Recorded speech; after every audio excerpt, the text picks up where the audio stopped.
Il y a quelqu'un qui a cité Diana Bouli, qui avait des contenus sur les anciens succès d'avant et elle s'habillait. Je veux dire ici que Diana Bouli a été mon élève de terminale au collège Montesquieu. J'étais son professeur de philosophie. Elle était l'élève la plus brillante en philosophie en terminale et en français également. J'ai été très séduit quand j'ai commencé à voir ses premiers contenus. Édouard Lautin, j'étais ému. Mais pif, j'ai compris que l'esprit de ce monde l'avait habité. Elle n'est plus l'élève que j'avais eu. Aujourd'hui, elle revendique qu'elle peut faire de sa nudité ce qu'elle veut. Mais ce n'est pas elle qui parle, c'est l'esprit qui est en elle qui parle.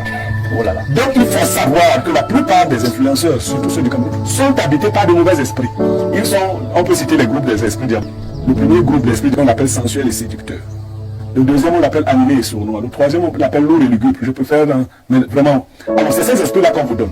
Et ces influenceurs sont tenus par certains pontes de notre régime et certains hommes très riches, oui, de notre système monétaire, qui les appellent, leur disent, bon, vous voyez, avant là, tu m'apportais des titres là en catimini, mais il faut que je te donne une vie de luxe. Comme ça, les filles vont te demander d'où ça te vient. Plus elles vont s'intéresser à la source de ta richesse, mieux on va faire notre réseau. Voilà comment ça se passe. Vous avez vu une situation abracadabra dernièrement. Quand je dis, je comprends certaines choses, les Camerounais qui ne comprennent pas du tout. Vous avez vu que pour aller au Qatar, on a ramassé les influenceurs. Vous pensez qu'ils sont allés faire quoi là? C'est-à-dire les gens qui ne savent parler ni français ni anglais, ils ne peuvent rien dire d'intéressant. Ils ne peuvent pas représenter positivement l'image du Cameroun. Mais on les a ramassés. C'est pour qu'ils aillent à un autre niveau encore de bêtises. Dans un pays qui est particulièrement fermé, mais vous savez que là où il y a une hyper concentration de personnes, mais également là où on donne l'impression que les lois sont très rigides. Ça nous a fait comprendre que les influenceurs qu'on a mis au Qatar, c'était pour aller vendre l'image du Cameroun. Vous voyez bien qu'on mentait. On a ramassé des gens et revenu de là, et comme les jeunes disent sur les réseaux sociaux, ils ont débloqué un nouveau niveau. Vous voyez, on vous a révélé qu'il y avait à Dubaï le port Capote. Mais comment vous imaginez qu'à un moment donné, presque tous les jeunes Camerounaises allaient à Dubaï? Vous n'avez pas fait attention? Les mêmes destinations. Ils allaient à Dubaï se filmer. Alors, vous connaissez M. Dapo? C'est l'homme le plus riche d'Afrique centrale. D'Afrique noire francophone. C'est l'homme le plus riche. On a aperçu rarement ses vidéos. Il a dit une fois dans une vidéo que l'argent c'est comme les oiseaux, ça n'aime pas le bruit. Quand ça entend le bruit, ça part. Mais comment vous imaginez que les gens qui prétendent avoir de l'argent parlent d'argent? Pour tous les amis qui les voient. Il y a une là, on me dit qu'elle a mis les gens, elle dit que son loyer c'est 1 million de francs. Alors, logiquement, qu'est-ce qu'on fait avec un loyer? Si on est capable de se construire une maison et dans la discrétion. Mais on affiche, on dit je loue une maison d'1 million et on note ses dépenses. À l'école, elle était parmi les dernières de la classe. C'est-à-dire que c'est la fille là à qui on donnait le bulletin en catimini. Parce qu'on ne voulait pas lire sa moyenne. Aujourd'hui, ses camarades le savent. Et un matin, ses camarades commencent à la prendre pour un modèle de vie. J'ai dit ce matin sur un post d'un monsieur qui disait comment condamner quelqu'un qui travaille s'il a une voiture de 28 millions. Non, ce n'est pas le fait d'avoir une voiture de 28 millions, c'est la cadence et la célérité avec laquelle on a ces biens. Son frère Cabrel, qui est dans la glace aujourd'hui, nous a présenté il y a quelque temps une belle voiture, n'est-ce pas? Oui. C'est dans cette belle voiture que moi je veux honorer les mains, je veux sauver surtout les vivants. Nous, un Bamileke, est-ce qu'il avait vu d'autres Bamileke se vanter quand ils ont acheté les voitures? 46 millions. Est-ce que pourquoi les Bamileke qui ont acheté les voitures avant Cabrel, les vrais Bamileke qui avaient beaucoup d'argent, vous avez vu qu'une seule personne venir montrer que voici ma voiture de tant nombre de millions? Moi j'ai jamais, le nouveau monde je ne comprends pas. Pourquoi vous cachez? Mais c'est quelle histoire? Vous savez seulement que la sortie la plus primaire au village, dès que tu commences à construire, on veut tout. Mais comment vous pouvez imaginer que tu peux afficher de manière ostentatoire les biens et les gens ne cherchent pas à te faire du mal? Puisque nous vivons dans un environnement de pauvreté. Moi je vais vous dire que même les membres de ma famille ne connaissent pas mes biens. C'est normal. C'est vrai. Mais comment ça se fait que les gens qui n'ont même rien, parce que ces gars n'ont rien, c'est du bling bling. Quand la vérité sort, vous vous rendez compte que c'est des locataires ici. Parlons de l'humour, parlons de la comédie. On a connu les grands comédiens dans ce pays, non? De tous les temps. Jean-Michel Cancan, Dafke Moktol, Cindy Midna, c'est avec l'argent. Vous voulez me dire que vos tintins là, ils produisent quoi? Pour qu'en si peu de temps, on les utilise pour attirer les âmes faibles. Et mon message c'est pour les vivants, les jeunes gens. Rapprochez-vous des gens qui ont bâti leur fortune, escalier après escalier, et qui le font dans la discrétion pure. Ils pourront peut-être vous donner certains secrets de la vie. Parce que l'argent là, ça. Vous savez, Maléa Mamoni, c'est ce que les gouvernements disent, les conseils de l'argent. Les conseils de l'argent, c'est lève-toi, pas, deux, saute, non. Mais c'est les conseils de l'argent. J'ai souvent vu des jeunes gens, vous arrivez dans un snack, vous voyez un groupe de jeunes gens qui habitent tous chez leurs parents, en train de commander des ruinards en grande quantité. Mais ils sont là aussi dans les véhicules de leurs parents, les véhicules des enfants des bobos. J'appelle souvent ça les cibles. Ils gardent devant les snacks. Et ils emportent les jeunes filles qui aiment le luxe, c'est-à-dire les jeunes filles qui doivent en fait. Parce qu'il y a des gens nés pour être femmes. C'est-à-dire elle se lève un soir, elle va s'asseoir dans ce snack, elle commence à boire un fou fanta pour qu'un enfant de bobo arrive et va mettre dans le cible qu'il a apporté, le caveau familial qu'il a apporté en appelant voiture, pour aller là quelque part. Vous pouvez échapper quelquefois, mais on vous suce progressivement. D'autres jeunes filles qui se contentent, comme vraiment je suis choqué, vous sortez avec un homme qui vous avez des relations amicales avec un homme, qui n'entretient même pas de relations avec vous, mais qui vous donne beaucoup d'argent. Vous pensez qu'il vous donne cet argent pour rien? Vous pensez qu'il a un arbre qui produit de l'argent? En fait, il vous fait manger la part qui vous revient dans ce qu'il va prendre. C'est votre part qu'il vous donne.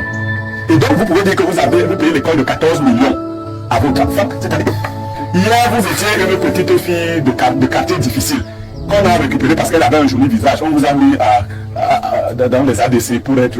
Qu'est-ce qu'elle était là-bas? Donc, l'école vous avait dépassé, puis vous avez dépassé. On vous a mis là-bas. Joli visage, vous êtes sorti avec d'autres gens qui avaient l'argent que le monde distribue. Vous permettez de dire aujourd'hui. Votre Victor, vous avez déjà dit à combien payer l'école de ses enfants? Mais d'où vous viennent ces idées-là? L'école de mon enfant, c'est 14 millions. On voit les enfants là. Vous voyez ça? Donc si l'enfant lui paye l'école de 14 millions, alors que nous nous en sortons pas avec l'école de 200 000, il faut que l'enfant la disparaisse. Et vous voyez, ces enfants qui sont allés ramasser dans les routes, ils vous les affichent tout. Oh, vraiment, son enfant est terrible. Il y a une autre là, elle était avec le diamant. Ils sont allés prendre les enfants dans le diamant. Elle était avec le diamantaire. Maintenant, laquelle elle comprend plus rien. Et les gens ne s'arrêtent toujours pas pour demander que même. J'ai prédit, le jour où vous l'a rappelé, le jour où téléspectateurs, entre 2023 et 2024, fin 2024, vous aurez au moins une dizaine des influenceurs, au moins. Et toujours dans des conditions scabreuses. Parce que le programme est là. Ça le programme est là. Et beaucoup de jeunes enregistrent toujours, vous ferez partie du programme. La vidéo n'a pas pour objectif celui de pointer du doigt une de nos influenceuses ou un de nos influenceurs en particulier. Vous-même, vous avez écouté attentivement les propos de ce monsieur. Et si vous l'avez fait avec beaucoup d'émotion, je vous invite à réécouter cette vidéo sans émotion. Parce qu'il a fait une analyse très pertinente de comment se passent en fait les choses dans le monde de l'influence. Il a pris l'exemple sur plusieurs de nos influenceurs en général, hommes comme femmes, de leur début jusqu'à ce qu'ils sont devenus aujourd'hui. Beaucoup d'entre eux dans leur début étaient vraiment humbles, assez courtois envers les internautes qui les suivent, ils étaient assez polis, mais tout d'un coup, tu vois le changement, tu te dis mais qu'est-ce qui s'est en réalité passé? Dites-moi la vérité, Maître Olivier, il y a plusieurs de nos influenceurs aujourd'hui, quand tu les regardes, tu te dis waouh, j'aime bien cette personne, mais après quand tu te demandes pourquoi est-ce que tu aimes cette personne, quelle est la raison, le motif principal qui te pousse à aimer cette personne, tu te dis au fond de toi comme réponse que non, c'est parce que cette personne dégage quelque chose, mais tu n'arrives pas à donner une raison spécifique. Par exemple, prenons le cas de Valsero par exemple. Quand tu écoutes les vidéos de Valsero, tu te dis oui, j'aime Valsero. Tu te dis mais pourquoi est-ce que j'aime Valsero? Parce que c'est quelqu'un qui veut le changement dans le pays. Voilà, il y a une réponse spécifique que tu donnes à certaines questions. Mais quand c'est le cas de certaines de nos influenceurs, tu te dis non, elle dégage quelque chose. Il y a quelque chose sur elle qui m'attire. Pourquoi tout ça? Réfléchissons. Voilà pourquoi je vous demande de regarder cette vidéo sans émotion, parce que si vous êtes émotif, vous allez dire ah qu'est-ce que celui-là raconte, ah qu'est-ce qu'il dit. Pourtant ce qu'il dit est très pertinent, et cette vidéo a été faite dans le but de conscientiser la jeunesse. Ça, ce sont des phénomènes qui existent il y a plusieurs années, des dizaines et des dizaines d'années, des papas qui se mettent en route ou des enfants de bobos qui se mettent en route et qui cherchent à prendre la vie des filles faciles. Ça, ce sont des phénomènes qui existent depuis. Le problème, c'est qu'aujourd'hui ça a pris une ampleur. Mais alors tout ça pourquoi? À cause de ce que nous montrent beaucoup de nos influenceurs qui sont partis de rien et d'un coup et très rapidement sont devenus quelque chose. Il a bien pris l'exemple sur plusieurs de nos influenceuses, je ne cite pas de nom.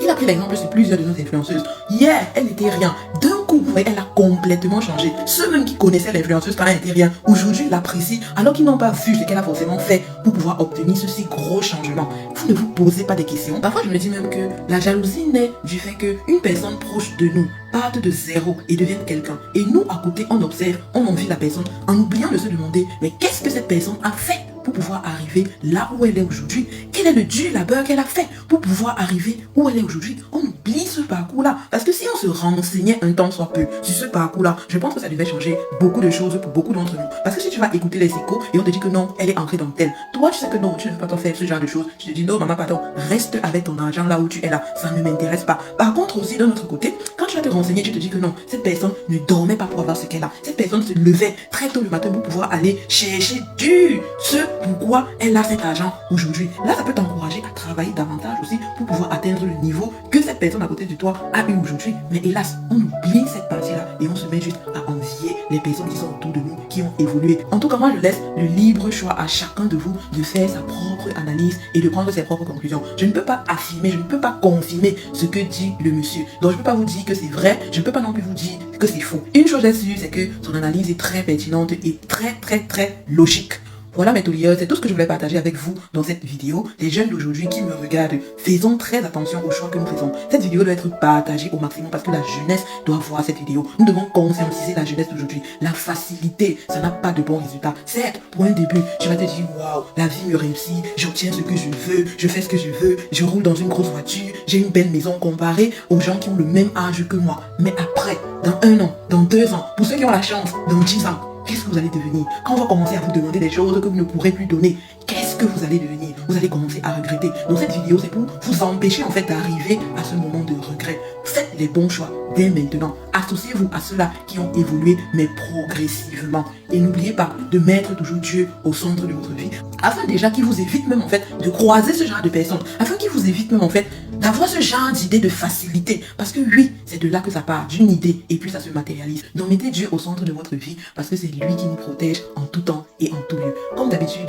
mes tauliers, n'oubliez pas de liker la vidéo, on s'abonne à la page si ce n'est pas encore fait, un maximum de partage. La jeunesse d'aujourd'hui doit être conscientisée. Trop c'est trop, on n'en peut plus. Vous avez écouté les témoignages de la nouvelle voyante. Il y a plusieurs cas de départ qui sont en train de se préparer pour cette année. Mon Dieu, les mamans, les papas, les frères et sœurs qui seront en larmes, les abonnés même, c'est vrai on ne les connaît pas, mais quand ils partent, ça nous fait mal au cœur, parce que oui, le fait de les voir sur le net, d'être habitués peut-être à leur humour, etc., ça va nous manquer, ça nous fait mal. Après, ce sont des êtres humains comme nous. Vous pensez un peu à tout le temps perdu, tous les efforts faits par les parents pour mettre au monde ces enfants, pour les éduquer jusqu'à ce qu'ils deviennent ce qu'ils sont devenus aujourd'hui. Vous pensez à tout ça avant d'aller entrer dans ce genre de choses? Non, mais soyons sérieux. Réfléchissons avant de prendre nos choix. Parce qu'il y a des décisions que nous prenons dans la vie et qui nous suivront pour tout le reste de notre vie. À bon entendeur, salut. Les amis, pour tous vos événements au Cameroun, mariage, anniversaire, baptême, crémaillère, soirée VIP, concert et tout ce que vous pouvez imaginer qui fait dans l'événementiel, contactez Keja Events Rental afin de vivre une expérience pleine à 360 degrés et rendre tous vos moments mémorables. Nous proposerons en plus des accessoires comme le pistolet à billets, une machine à bulles, un tapis rouge afin de rendre votre expérience sublime et spéciale. Devinez quoi? Vous aurez aussi droit aux vidéos illimitées avec chacun une ou plusieurs musiques personnalisées pour chaque vidéo. Contactez-nous via WhatsApp à travers ces numéros que vous voyez dans la vidéo. Merci. Voilà mes tauliers, c'est tauliers.com. Merci de m'avoir suivi jusqu'à la fin et à très bientôt pour un nouveau taulier sucré, salé, pimenté en même temps. Ciao, ciao.